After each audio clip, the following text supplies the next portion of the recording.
안녕하세요 수강생 여러분, 소플입니다. 이번 강의에서는 Composition vs Inheritance라는 주제로 리액트에서 컴포넌트를 어떻게 구성해서 사용하는지에 대해서 컴포지션과 인헤리턴스라는 두 가지 방법에 대해 비교하면서 배워보겠습니다. 그럼 시작해볼까요? 먼저 컴포지션에 대해서 알아보도록 하겠습니다. 컴포지션이라는 영어 단어는 구성이라는 뜻을 갖고 있습니다. 리액트에서 컴포지션이라고 하면 여러 개의 컴포넌트를 합쳐서 새로운 컴포넌트를 만드는 것을 의미합니다. 그래서 여기서는 컴포지션이 구성이라는 뜻보다는 합성이라는 뜻에 더 가깝습니다. 앞에서 살펴봤던 에어비앤비 첫 화면을 다시 한번 보도록 하겠습니다. 이 페이지에는 A라는 컴포넌트와 B라는 컴포넌트가 반복적으로 나오는 것을 볼 수 있습니다. 또한 이 페이지 자체도 하나의 리액트 컴포넌트입니다. 결국 이 페이지는 컴포넌트 A와 컴포넌트 B를 합쳐서 페이지 컴포넌트를 만든 것이기 때문에 컴포지션, 즉 합성을 사용했다고 볼 수 있습니다.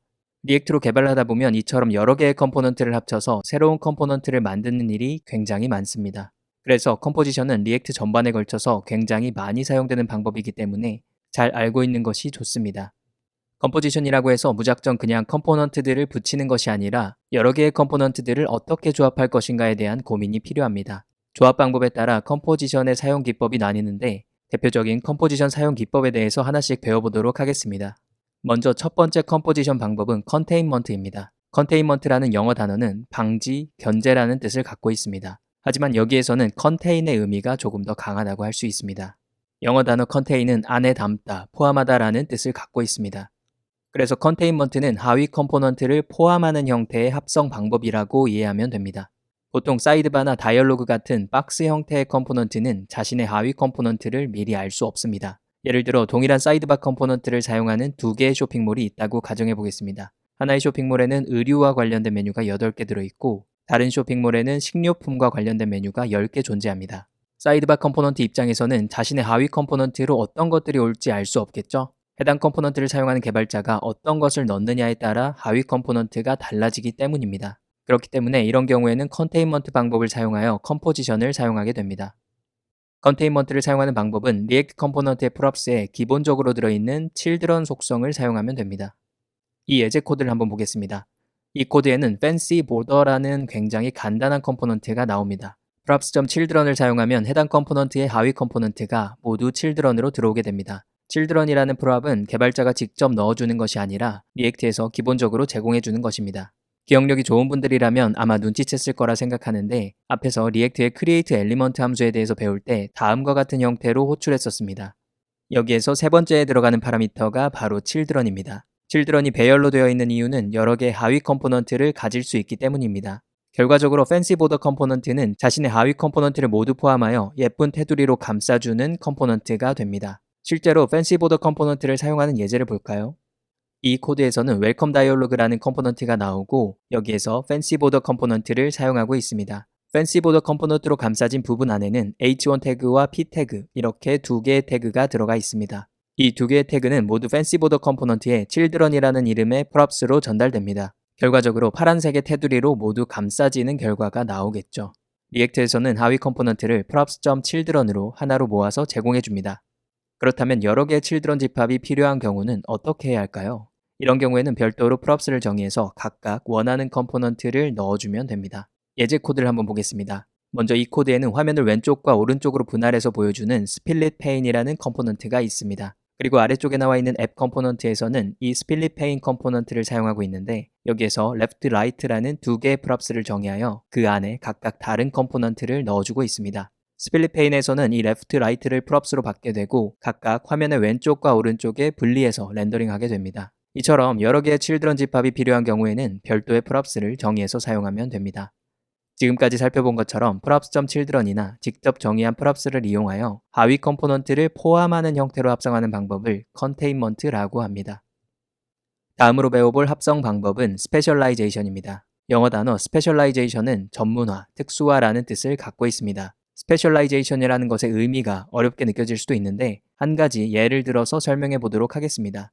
웰컴 다이얼로그는 다이얼로그의 특별한 케이스다.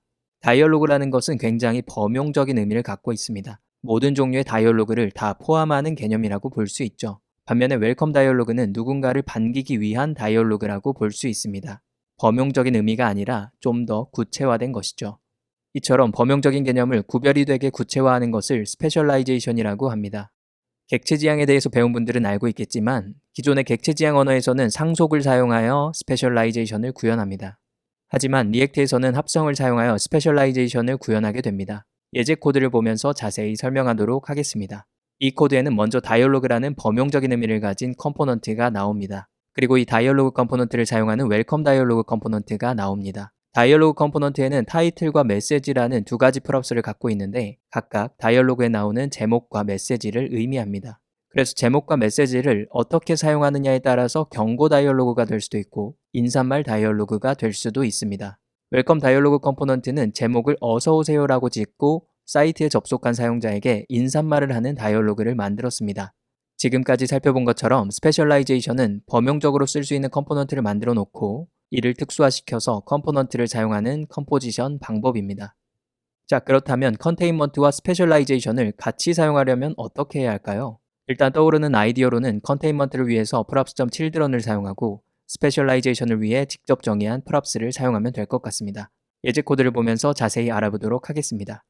왼쪽에 나오는 다이얼로그 컴포넌트는 이전에 나왔던 코드와 거의 비슷한데 컨테인먼트를 위해 끝부분에 props.children을 추가했습니다. 이를 통해 하위 컴포넌트가 다이얼로그 하단에 렌더링 됩니다. 실제로 다이얼로그 컴포넌트를 사용하는 사인업 다이얼로그 컴포넌트를 살펴보면 스페셜라이제이션을 위한 props인 타이틀 메시지에 값을 넣어주고 있으며 사용자로부터 닉네임을 입력받고 가입을 하도록 유도하기 위해 인풋과 버튼 태그가 들어가 있습니다. 이 두 개의 태그는 모두 props.children으로 전달되어 다이얼로그에 표시됩니다. 이러한 형태로 컨테인먼트와 스페셜라이제이션을 동시에 사용할 수 있습니다. 지금까지 리액트의 컴포넌트 합성을 위한 두 가지 방법인 컨테인먼트와 스페셜라이제이션에 대해서 배워보았습니다. 각 방법을 따로 사용하거나 또는 동시에 함께 사용하면 다양하고 복잡한 컴포넌트를 효율적으로 개발할 수 있습니다. 다음으로 나오는 개념은 inheritance입니다. 이것은 앞에서 배운 컴포지션과 대비되는 개념입니다. 영단어 inheritance는 상속이라는 뜻을 갖고 있습니다. 일상생활에서 상속이라는 단어는 부모님이 자식에게 재산을 물려줄 때 사용하는 단어입니다. 하지만 컴퓨터 프로그래밍에서의 상속은 객체지향 프로그래밍에서 나온 개념입니다. 부모 클래스를 상속받아서 새로운 자식 클래스를 만든다는 개념으로 자식 클래스는 부모 클래스가 가진 변수나 함수 등의 속성을 모두 갖게 됩니다. 리액트에서는 다른 컴포넌트로부터 상속받아서 새로운 컴포넌트를 만드는 것을 고려해 볼 수 있습니다. 하지만 리액트를 개발한 메타에서 수천 개의 리액트 컴포넌트를 사용했지만 상속을 사용하여 컴포넌트를 만드는 것을 추천할 만한 사용 사례를 찾지 못했다고 합니다. 결국 리액트에서는 상속이라는 방법을 사용하는 것보다는 앞에서 배운 컴포지션을 사용해서 개발하는 것이 더 좋은 방법입니다. 따라서 결론은 다음과 같습니다. 복잡한 컴포넌트를 쪼개 여러 개의 컴포넌트로 만들고 만든 컴포넌트들을 조합해서 새로운 컴포넌트들을 만들자. 이 문장을 잘 기억하면서 실습으로 넘어가도록 하겠습니다.